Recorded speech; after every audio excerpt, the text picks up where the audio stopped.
ofitserlerinin hatary protestçiler mahallesine garşy durýar we olaryň dargamalydygyny aýdýar. Bir näçe sekunddan soň olar rezin oklar bilen odaçýarlar. Bu video Minneapolis'te polisiýa tarapyndan tutsak edilen gara ýagyz adamyň ölümü hakkyndaky habaryň Birleşen Ştatlara çalasyn ýaýran şäherinde düşürildi. Demonstrantlar ýarasızlyklaryny görkezmek üçin ellerini ýokary galdyrýarlar. Ýöne ok atmak dowam edýär. Dünýäniň köp ýerinde metbuat şular ýaly zorluk sahnalaryny saýlap aldy. Emma olar ähli bolup geçýän wakany görkezmeýär. Bu protestçiler 31-nji maýda New Yorkda ýörüş edenlerinde polisiýa ofitserleri olary dolu pitnä garşy libas giyen görnüşde hem garşy aldy.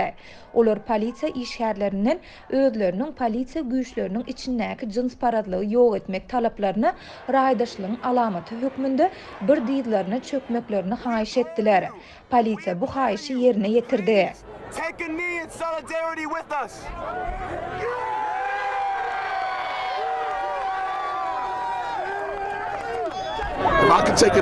Eger de men teýdime çöküp jemgyýetde alalaşygy we parahatçylygy araçylyk edip bilsem, onda men her gün teýdime çökerim.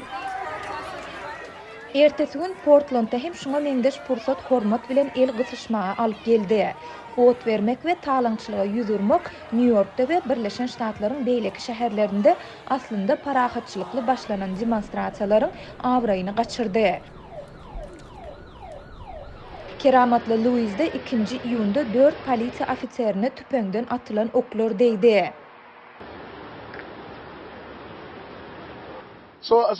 Yeni öregede gaýdýaryn biziň düşünmeýän zadymyz şu weýrançylyklar we ogurluklar. Sebäbi ogurluk etmek bu zatlaryň haýsy biri bilen dahilli. Adamlar ol ýerlerde ogurluk etmek, emnäkleri daýlamak we ofitserleri ýaralamak üçin geldiler. Olaryň gelmekden maksatlary şundan ibaretmidi.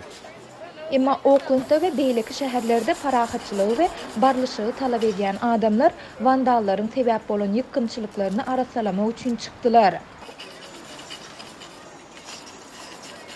There's a big difference between Protestçilerin, gozolumçylaryň we talaňçylaryň arasynda uly tapawut bar. Emma edil şu görnüşinden çenki tursa, bularyň ählisi manydaş diýen ýaly, ýagny hemmeti bilelikde. Bu ýerde hemme adam köçä çykyp diňe dawa jenjil turdumagy, gahar gazaby we lapkeşligi ýalňyş ugra gönükdirmäge çalyşmaýar. Köçelere çykyp bu ýagdaýy oňyn özgürçleri gönükdirmek isleýänler hem kän.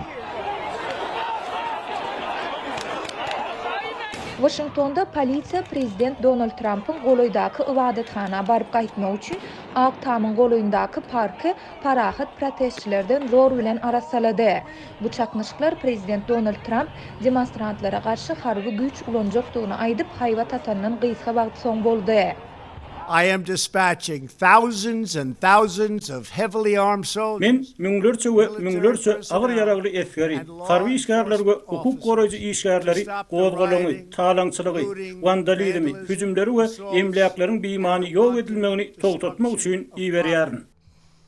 Birleşen Ştatlarda prezidentin beýle iş etmäge kanuny hukugunyň bardygy ýa-da ýokdugy barada gyzgalanly jedeller bar. Trump'ın aýdan sözlerinden soň Amerikanyň iň baýry eskerinden protestçilere näme aýdyp biljekdigi soruldy. Her kimiň protest bildirmäge hukugy bar. Birinji madda söz azatlygyny goramak mukaddes zat. Protest bildirmek, ýöne parahatçylyk nägilelik bildirmek Amerikan halkynyň hukugy bolup durýar. Ştat gubernatorlary Gavin Newsom, Greg Abbott, Jared Polis, Phil Murphy dagynyň ýapşyrylan suratlary. Köp emeldar şol sanda käbir ştatlaryň gubernatorlary demonstrasiýalaryň esasy sebäplerini ünsü jemlemek üçin protestleri goldaýandyklaryny ma'lum etdi. Protestçiler polisiýanyň elinde ölen köp sanly Afro-Amerikalylara we Amerikan jemgyýetinde ulgamlaýyn jins paradlyk hasaplanýan zatlaryna çuňur gahar bildirdiler. Demokratik Partiýanyň çak edilýän prezidentlige kandidaty Joe Biden jins taýdan deňsizlikleri aradan aýyrmak we Afro-Amerikalylaryň durmuş şertlerini gowlaşdyrmak barada gurrun berdi. Protestçiler öz gozaýan meseleleriniň zorlugyny kölegesinde galmak ähtimallygyny duýdurdular. Detroit'te geçirilen bir çärede yerleri hepçi bu lapkeşligi şeýle düşündirdi. Men muny hakyky dälilik hasaplaýaryn. Adamlar görnüşinden biziň näme üçin protest bildirýändigimizi däl de, eýsem biziň protest bildirişimize has kän gahar edýän ýaly. Siyasatçıların ve howpsuzlyk güýçleriniň görün çärelerine garamazdan protestler köp şäherde we ştatda komendant saatynyň düzgünlerine boyun egmedi. Bu ýerde Houstonda şäher işgärleri takminan 60 000 adamyň parahatçylykly ýörüş edendigini çaklaýarlar. Polisiýa işgärleri seredip durdular ýöne ölümi, krizise sebäp bolan adamyň adyny tutup gygyrýan Merikanyň işine gatnaşmady.